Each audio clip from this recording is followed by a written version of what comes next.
Pembacaan Alkitab dalam Wahyu pasal 16. Ketujuh malapetaka. Dan aku mendengar suara yang nyaring dari dalam bait suci berkata kepada ketujuh malaikat itu, "Pergilah dan tumpahkanlah ketujuh cawan murka Allah itu ke atas bumi." Maka pergilah malaikat yang pertama dan ia menumpahkan cawannya ke atas bumi. Maka timbullah bisul yang jahat dan yang berbahaya pada semua orang yang memakai tanda dari binatang itu dan yang menyembah patungnya. Dan malaikat yang kedua menumpahkan cawannya ke atas laut. Maka airnya menjadi darah, seperti darah orang mati, dan matilah segala yang bernyawa yang hidup di dalam laut.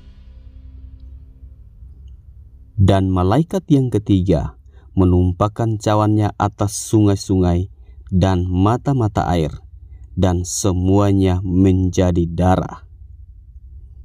Dan aku mendengar malaikat yang berkuasa atas air itu berkata, "Adil engkau, engkau yang ada dan yang sudah ada, engkau yang kudus, yang telah menjatuhkan hukuman ini.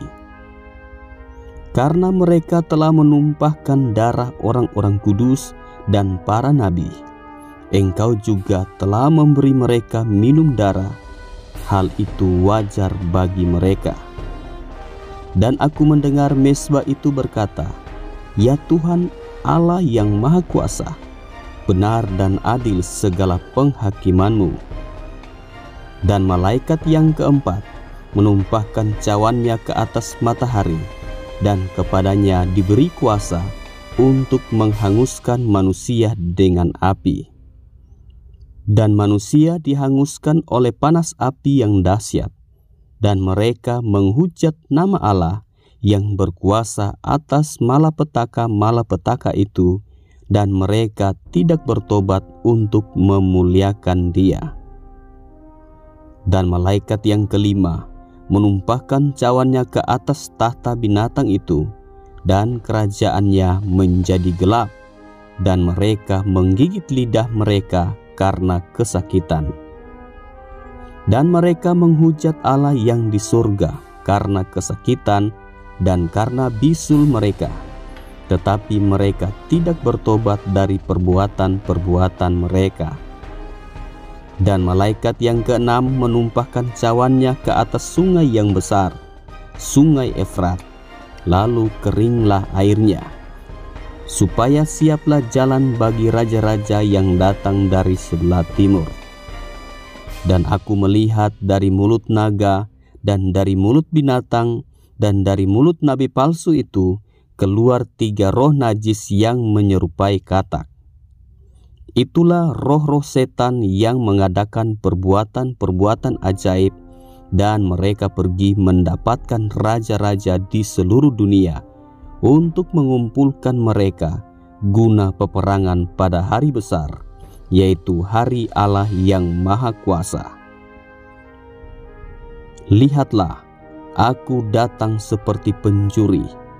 Berbahagialah dia yang berjaga-jaga dan yang memperhatikan pakaiannya, supaya ia jangan berjalan dengan telanjang dan jangan kelihatan kemaluannya. Lalu ia mengumpulkan mereka di tempat yang dalam bahasa Ibrani disebut Harmagedon. Dan malaikat yang ketujuh menumpahkan cawannya ke angkasa. Dan dari dalam bait suci kedengaranlah suara yang nyaring dari tahta itu. Katanya, "Sudah terlaksana." Maka memancarlah kilat dan menderulah bunyi guruh, dan terjadilah gempa bumi yang dahsyat, seperti belum pernah terjadi sejak manusia ada di atas bumi. Begitu hebatnya gempa bumi itu. Lalu terbelahlah kota besar itu menjadi 3 bagian, dan runtuhlah kota-kota bangsa-bangsa yang tidak mengenal Allah. Maka teringatlah Allah akan Babel yang besar itu untuk memberikan kepadanya cawan yang penuh dengan anggur kegeraman murkanya. Dan semua pulau hilang lenyap, dan tidak ditemukan lagi gunung-gunung. Dan hujan es besar seberat 100 pon jatuh dari langit menimpa manusia, dan manusia menghujat Allah karena malapetaka hujan es itu, sebab malapetaka itu sangat dahsyat.